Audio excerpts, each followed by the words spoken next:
မောအကရခင်မစားခင်အယောင်တလက်လက်နဲ့လက်အိတ်တွေဆိုတာမမြင်ရခင်လူတွေကသူ့ကို King of Pop ဆိုတဲ့တော်ဖူမပေးခင်အင်ဒီယာနာစတိတ်ကဂရီမျိုးလေးမှာပေါ့အိတ်ခမ်းကချင်းလေးအိယာလေးပေါ်မှာလူငယ်တယောက်ကလဲလျောင်းနေတယ်သူ့အိတ်ခမ်းဘက်ကိုလမ်းလျှောက်လာတဲ့သူ့ဖခင်ရဲ့ခြေထောက်နားဆွဲနေတယ်ဒီကောင်လေးက profession ဆိုတဲ့ပြီးပြည့်စုံခြင်းကိုရွေးချယ်မှုတစ်ခုအနေနဲ့မဟုတ်ဘဲနဲ့ရှင်တန်ရက်ဒီဖို့အတွက်တင်ယူခဲ့ရတယ်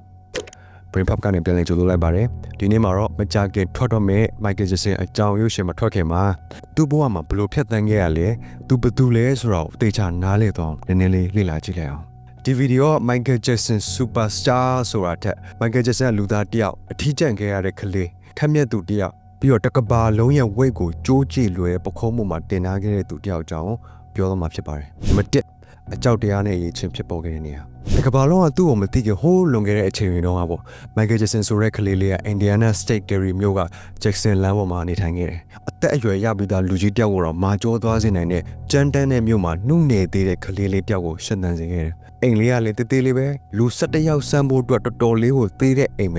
ပြင်ပဝန်းကျင်အတန်နဲ့လည်းစူညမ်းနေရပဲသူတို့မိသားစုငွေကြေးကလည်းရက်တီဖို့အတွက်လုံလောက်ယုံတမယ်ပဲရှိတယ်ဒါပေမဲ့ဒီလိုကျဉ်းကျပ်တဲ့အချိန်တွေတခုမှတာမန်ထက်ထူးခြားတဲ့အရာတခုဖြစ်ပေါ်လာတယ်မိုက်ကအခြားကလေးလိုမတူဘူးသူကအရန်အေးတယ်အခြားကလေးလိုပြန်ခန့်ပြောတတ်တဲ့ကလေးလည်းမဟုတ်ဘူးသူ့ကြည့်လိုက်သူအမြင်တစ်ခုခုကိုကြည့်ပြီးတော့လေ့လာစူးစမ်းနေတဲ့ပုံစံမျိုးသူကအရာအလုံးကိုစီချက်တွေလှုပ်ရှားမှုတွေစိတ်ခံစားမှုတွေထဲမှာနှိမ့်မြုပ်နေကြတာအခြားကလေးတွေကအပြင်ထွက်ဆော့နေကြမှာသူကရေဒီယိုရှေ့မှာပဲမတက်ရက်နေခဲ့တယ် James Brown ရဲ့တခြင်းတွေကိုနားထောင်နေသူ့ရဲ့ hero တွေကိုနော် TV မှာအမြဲစောင့်ကြည့်နေတယ်သူတို့ရဲ့ကာကွက်တွေလှုပ်ရှားမှုတွေကို perfect မဖြစ်မချင်းကိုအကုန်လိုက်ကနေခဲ့တာသူ့ရဲ့ဖခင်ဖြစ်သူ Joe Jackson က Michael ရဲ့ talent ကိုမြင်တဲ့အခါမှာအဲ့ဒီအတွက်ပြုစုပြောထောင်ပေးခဲ့ပါတယ်ဒါပေမဲ့ချင်းနာနာတော့မဟုတ်ဘူးအရန်ကိုတင်းကျပ်တဲ့စီကန်းနေတယ်ကိုပုံသွင်းခဲ့တာသူတို့ညီကိုတွေကားတဲ့ခါမှာခြေလန်းလေးတလန်းမားသွားပြီဆိုတာနဲ့ပြန်ချက် Michael ကတချင်းဆိုတာနည်းနည်းလေးလွဲပြီဆိုတာနဲ့အစားပြန်ဆိုနော်အဲ့လိုမျိုးကိုသူတို့ကိုတေးသေးချာချာကို train ခဲ့တာသူတို့တွေကတယောက်ကများပင်မန်းလို့နားမလားဆိုတော့တယောက်မှပင်မနာဘူးအဲ့လိုမျိုးကိုအရန်ကိုတင်းကျပ်တဲ့အဖေတယောက်အဲဒါကြောင့် Michael ကသူပြောဘူးတယ်သူတိတ်လင်းကိုခဲ့ရတယ်တဲ့ဒါမှသူများမကြားမှာတဲ့ဒါပေမဲ့သူဒါတွေကိုစင်မြင့်ပေါ်မှာမဖော်ပြခဲ့ပါဘူးဒီမှာအားလုံးကိုစပြောခဲ့တာပဲဒဏ်ရာတွေရဲ့အစလို့လည်းပြောလို့ရတယ်နံပါတ်1လူကြီးတယောက်တာဝန်နဲ့ကျေပွင့်လေ Jackson 5ဆိုတဲ့အဖွဲ့ကမိသားစုဘန်တက်လေးတစ်ခုလည်းမဟုတ်ဘူးသူတို့ကဆက်တစ်ခုလိုပဲဆက်ရန်တရားတစ်ခုလိုပဲတေချာ polish လုပ်ထားတယ် synchronize ဖြစ်တယ်လုံးဝကိုရက်တက်မြောက်အောင်မြင်လာတယ်အကောင်းဆုံးပြပါဆိုရင်အဲ့ဒါရဲ့အကုန်လုံးက Michael စီကလာတာပဲသူတို့အဖွဲ့လိုက်ဖြော်ပြတဲ့ I want you back တို့ ABC တို့ဆိုလို့ရှိရင်တော့လူတွေသူ့ကိုခလေးလို့တော့မမြင်တော့လူတွေက Michael Permission တောက်လို့မြင်လာကြတယ်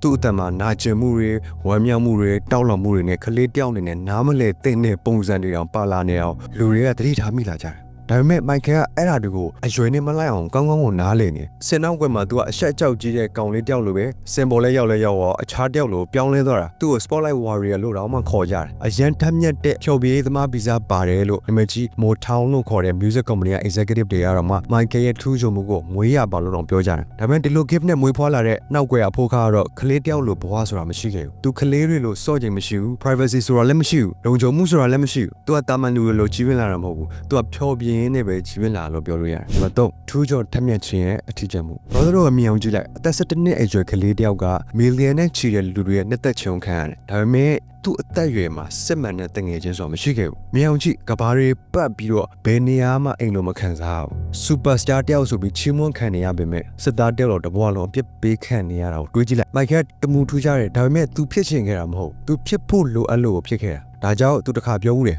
ကျွန်တော်ကဘယ်တော့မှလွတ်လပ်ခဲ့ဘူးလေဆိုတော့မှတ်တာမမှတ်မိတော့ဘူးတဲ့အထီးကျန်မှုကသူ့နောက်ကိုအရေးလိုပဲလိုက်နေတာဟိုတယ်ခန်းတွေမှာလူစိမ်းတွေပတ်လက်ဝန်းရံပြီး rehearsal လုပ်နေတဲ့အချိန်အခြားကလေးတွေစပိန်စီယာကြောင်းကားဝဲသွားတာတာမန်တိုင်းကြီးမမောနဲ့အသက်ရှင်နေတာတွေကိုဒီတိုင်းမှကြည့်နေကြရတာပြီးတော့သူ့ရဲ့ net shine နဲ့နှလုံးသားထဲမှာသူကြီးပြင်းလာတဲ့ခါမှာဒီလိုမျိုးကလေးတယောက်လိုအသက်မရှင်ခဲ့ရတော့ပြင်မဲလို့စိတ်ပိုင်းဖြတ်ထားတယ်နံပါတ်4 Michael တယောက်တည်းရှောက်လန်းခဲ့ရတဲ့အပြောင်းလဲ1989မှာ Michael ကသူ့ဘဝအတွက်ကြီးမားတဲ့အရာတခုတိတ်လေးဆုံးဖြတ်ချက်ချခဲ့သူလိုချင်တဲ့အောင်မြင်မှုတစ်ခုပဲမဟုတ်ဘူးသူကလွတ်လပ်မှုကိုလိုချင်ခဲ့တာ off the wall ဆိုတဲ့တခြင်းနဲ့သူအကြီးကျယ်အောင်မြင်ခဲ့တယ်ဒါပေမဲ့ဒါကသူ့အတွက်မလုံလောက်သေးဘူးအဲ့နဲ့ Michael က Quincy Jones ကိုစကားတစ်ခုပြောခဲ့တယ် Quincy Jones ဆိုတာကတကယ်ကို legendary producer တယောက်ပဲသူနဲ့ Michael Jackson ကတကယ်ဝက်ကွဲအောင်မြင်ခဲ့တဲ့ off the wall တို့ thriller တို့ bad တို့စတဲ့နာမည်ကြီးတခြင်းတွေကိုအတူတူတွဲလုပ်ခဲ့တဲ့ producer တယောက်ပဲပြန်ဆက်မယ်ဆိုရင် Michael က Quincy Jones ကိုပြောတယ်ကျွန်တော်လုပ်ဖူးသမျှထဲမှာအကြီးကျယ်ဆုံး album တစ်ခုကို ဖန်တီးခြင်းတယ်လို့ပြောတယ်လူတွေကသူပြောတာအရင် serious မထားပါဘူးသူ့အထဲမှာဘာရှိနေတယ်ဆိုတာကိုလည်းသူတို့ကနားမလည်ခဲ့ကြပါဘူးဒါပေမဲ့ thriller ဆိုတဲ့သချင်းက1982မှာထွက်လဲထွက်ကောအဲ့ဒါကတလောကလုံးကိုပြောင်းလဲစေခဲ့တယ်။တမိုင်းမှာ thriller လိုမျိုးပဲ album ကမှစံချိန်မထိုးနိုင်ခဲ့ဘူး။ 7 top 10 hits record breaking sales music video ကလည်း Hollywood version လိုပဲ Michael ကတချင်းမဲဆိုနေခဲ့တာမဟုတ်ဒီ universe တစ်ခုလုံးကိုလမ်းပြပေးနေသလိုပဲပြီးတော့ဒီလို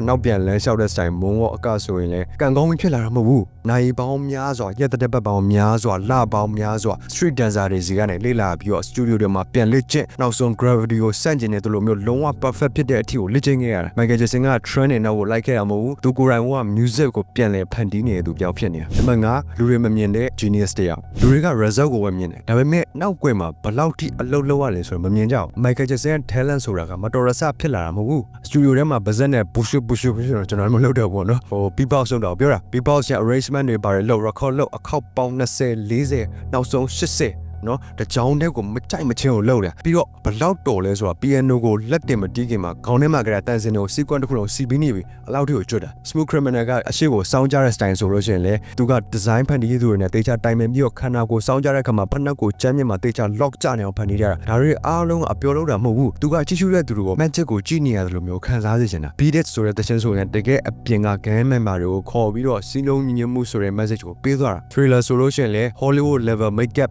နော်ဇလန်တွေကလည်းအမိုက်choreography ဆိုလို့ရှိရင်လည်း iconic ဖြစ်အောင်တေချာအထာကြောင့် music video style ကိုပြောင်းလဲခဲ့တာ Michael က music ကို performance လုပ်နေမဟုတ်ဘူးတေချာတိဆောက်ခဲ့တာခံစားချက်ပေါင်းမျိုးစုံကိုလလပပ moment ခဲ့တာဒါကတကယ် genius ဆိုတာဘယ်လိုမျိုးလဲဆိုတော့တန်းသိတာတယ်မစုံမနစ်ကိုကြိုးစားတာ for sure တွေမလုပ်ဘူး 6လူတယောက်ရဲ့အပြောင်းလဲကိုစောင့်ကြည့်နေခဲ့တဲ့ကဘာ Michael ကအရန်နာမည်ကြီးလာတဲ့မြတ်1နေ့စရာတစ်ခုဖြစ်လာတယ်အဲ့ဒါဘာလဲဆိုတော့တကဘာလုံးကသူ့ကိုလူသားတယောက်လိုမမြင်တော့တာပဲသူ့ရဲ့ပုံမှန်အသွင်ပြင်ကနေရာတိုင်းမှာတည်င်းကောင်းစစ်အနေနဲ့ပါလာတယ်သူ့နှာခေါင်းဆိုရင်လည်းဟုတ်ပါတယ် surgery လုပ်ခဲ့တာဖြစ်ပါတယ်တချို့ကိစ္စတွေလှဖို့လုပ်တာတချို့ကိစ္စတွေကြောင့်လည်းအသက်ကောင်းကောင်းရှူနိုင်ဖို့အတွက်သူလုပ်ခဲ့ရလို့သိရတယ်သူ့ရဲ့အသားရည်ဆိုရင်လည်းလူတွေကဒီကောင်အသားဖြူကောင်လုပ်ဖို့ကြိုးစားနေတာဘာညာရှောက်ပြောနေအမှန်တော့မဟုတ်ဘူးသူက vitiligo ယောဂဖြစ်နေတာရေပြားမှာအဖြူကွက်တွေဖြစ်နေတာကျွန်တော်လည်းဖြစ်ဘူးလေမျိုးစားတူမတူတော့မသိဘူးပေါ့နော်အဖြူကွက်တွေဖြစ်နေတာနှာခေါင်းတွေမေးစီအောက်တွေဒူးကောင်းနှစ်ဖက်လုံးပြင်ခြေကုံနဲ့ခြေမျက်စိတွေမှာဖြစ်တာနောက်တော့တဖြည်းနဲ့ပြောက်ွယ်သွားတယ်ပေါ့နော်ကျေးဇူးတော်ပဲဒီနေ့တော့ကြံခဲ့တယ်ခြေကုံနဲ့ခြေမျက်စိတွေမှာကြံခဲ့ဘိုင်ကယ်ဂျက်ဆန်ကျတော့အဲ့လိုမဟုတ်တော်တော်အခြေအနေဆိုးတာ stage မီးအောင်အောက်တွေမှာဒီအဖြူကွက်တွေကို cover လုပ်ဖို့အတွက် make up တွေနဲ့မနှဲကိုဖုံးပြီးတာသူ့ရဲ့ရွေးချယ်မှုတိုင်းအသေးစိတ်တိုင်းကိုကဘာကသူ့ကိုဝိုင်းမျိုး judge လုပ်ကြတာအဲ့ဒါကြောင့်သူပြောဘူးတယ်ကျွန်တော်က American လူမဲတယောက်ကျွန်တော်အမျိုးနွယ်တော့ကျွန်တော်ဂုဏ်ယူတယ်ဒါပေမဲ့ဒီအရေးပြားယောဂကိစ္စကိုတော့ကျွန်တော်ထိန်းချုပ်လို့မရဘူးတဲ့ဒါပေမဲ့လူတွေကသူ့စကားကိုနားမဝင်ခဲ့ပါဘူးကင်မရာတွေကလည်းသူ့ပေါ်မှာကျင်းနေတာမရှိခဲ့ပါဘူးဟာတပ်ပြက်လုံးတွေကလည်းသူ့ပေါ်မှာအရန်ရက်ဆက်ခဲ့တယ်ကဘာ King of Pop ဆိုတာပဲလိုချင်တယ်နောက်ကွယ်အားနေချက်ရှိတဲ့လူသားတက်ကိုလိုချင်တာမဟုတ်ဘူးမခုနှစ် PR တွေဆွဆွဲမှုတွေနဲ့ကြေကွဲခဲ့တဲ့နှလုံးသား Michael Jackson ကကဘာမှာဘယ်လူသားကမှလက်လန်းမမီတဲ့အောင်မြင်မှုကိုရခဲ့တယ်နောက်ပြီးဘယ်လူသားမှမရတဲ့အရာတစ်ခုလည်းရခဲ့တယ်အမားတွေအကုန်လုံးကလည်းအကျယ်ချက်ခင်ရတယ်ကောလာဟာလာတွေအကုန်လုံးကလည်းဇလန်းတွေဖြစ်မိတ်ဆွေတငယ်ချင်းတွေကလည်းတန်တရားတွေဖြစ်လူစိမ်းတွေအကုန်လုံးကလည်းသူ့စီကနေတခုခုလိုချင်ကြတာကြီးပဲတော့အဲ့မှာဆွဆွဲမှုတွေပေါ်လာပြီသူရိုးသားသည်ဖြစ်စေမရိုးသားသည်ဖြစ်စေတေချာတဲ့အမှန်တရားတစ်ခုတော့ရှိတယ်အဲ့ဒါတော့အဲ့ဒီနှစ်ကာလတွေမှာသူ့ကိုအရန်ကြေကွဲစေခဲ့တယ်သူအရန်ပင်ပန်းနွမ်းနေခဲ့ရတယ်အကြောက်လွန်ခဲ့တယ်အထီးကျန်ခဲ့တယ်ညဆိုအိမ်လိုမရတော့ဘူးစိတ်သက်သာလည်းမနေရဘူးလူတွေကိုလည်းမားပြီးယုံမိတယ်သူဆုံးရှုံးမှာအကြောက်ဆုံးကတော့သူ့ရဲ့တစ်ခုတည်းသောပိုင်ဆိုင်မှုအဲ့ဒါသူ့ရဲ့ music ပဲတကဘာလုံးကသူခံစားနေရတော့ entertainment တစ်ခုတော့ထိုင်ကြည့်နေကြတယ်။မရှိနောက်ဆုံးပိတ်က This is it 2009ခုနှစ်မှာ Michael ကသူ့ရဲ့ comeback အတွက်တေချာပြင်ဆင်နေခဲ့တယ်။အဲ့ဒါကသူ့ရဲ့ This is it ဆိုတဲ့ခေါင်းစဉ်နဲ့ tour ပဲ။သူနှစ်ပေါင်းများစွာလေ့ကျင့်ခဲ့ရတဲ့ပို့ပြီးတော့စူးစမ်းခဲ့ရတယ်။ စတူဒီယိုကျမ်းမြင့်မှာချွေးတွေရွှဲနေတဲ့အထိကိုသူလေ့ကျင့်တာ။နာကျင်နေပေမဲ့လည်းပြုံးနေခဲ့တယ်။မောပန်းနေပေမဲ့လည်းကိုအဆုံးထိကိုတွန်းခဲ့တယ်။ဒါပေမဲ့နောက်ွယ်မှာတော့ Michael အတွက်ကြောက်ဖို့အကောင်းဆုံးရင်သူရှိနေတယ်။အဲ့ဒါကအိတ်လို့မရတဲ့ပြဿနာပဲ။ तू ကအိတ်ဖို့အတွက်လေးကိုပဲသူ့မှာအယမ်းပြင်းတဲ့စိတ်ငြိမ်စေတဲ့သုံးဆွဲခဲ့ရတယ်။ဂျွန်25 2009မှာစိတ်ငြိမ်စေတဲ့ခေတ်တစ်ခုဖြစ်တဲ့နော် Propofol လို့ခေါ်တဲ့စိတ်ငြိမ်စေတာသူ့နှလုံးကိုရက်တန့်စေခဲ့။အဲ့နေ့ကကဘာကလုံးဝမျောလင့်မထားတဲ့ Michael Jackson ဆုံးပါသွားပြီဆိုတဲ့သတင်းကောင်းစင်နဲ့သူနှုတ်ထလာခဲ့ရတယ်။နောက်ကြမှာသိလိုက်ရတာသူ့ရဲ့ဒေါက်တာဖြစ်သူကဆေးဝါးတွေကိုတေချာအနေနဲ့ကင်းအောင်မစီမံမကင်တွယ်နိုင်ခဲ့တဲ့အတွက်အပြစ်ရှိတာကိုရှာတွေ့သွားတယ်။ဒါပေမဲ့အမှန်တရားတော့ဒီထက်ပိုပြီးလေးနဲ့ပါတယ်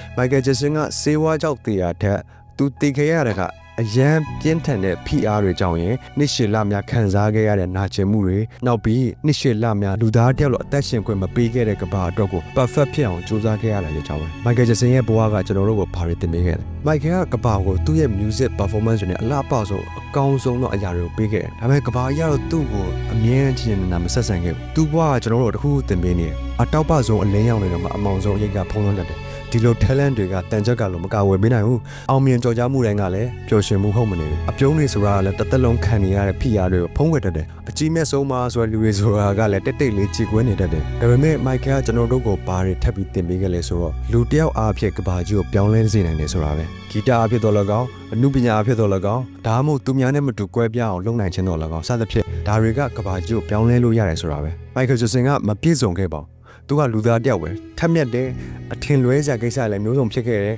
ကျိုးပဲ့ချေမွလွယ်တယ်ပြီးရင်သူများထက်တောင်မှထူးခဲ့သေးတယ်ဒါကြောင့်လဲသူ့အကြောင်းကခုထိပြောစရာဖြစ်နေတာသူ့ကိုချစ်ကြတယ်သူနဲ့ပတ်သက်ပြီးညင်ပွားကြတယ်နောက်ဆုံးသူ့အကြောင်းလည်းသတိရကြတယ်ဒါပေမဲ့ legend ဆိုတာကသူတို့အသက်ရှူရက်တန့်သွားမှတည်ဆုံသွားတာမဟုတ်ပါဘူးသူတို့အကြောင်းတွေကိုမပြောတော့မှပဲတကယ်တည်ဆုံသွားတာပါဆုံးဖြတ်ကြည့်ပေးတဲ့အတွက်ကျေးဇူးများတင်ပါတယ်ပြီးတော့သတိရပေးပါလူတယောက်ကိုထင်တာထက်ပိုပြီးကြည်ကြည်နနာဆက်ဆံပေးပါဘာလို့လဲဆိုတော့ဘလောက်ပဲနမင်ကြီးကြီးသေးသေးတော့သူ့နောက်ကွယ်မှာသူတိုက်နေရတဲ့တိုက်ပွဲဆိုတော့ကျွန်တော်မသိနိုင်လို့ပါနောက်တစ်မှတွေ့ကြမယ်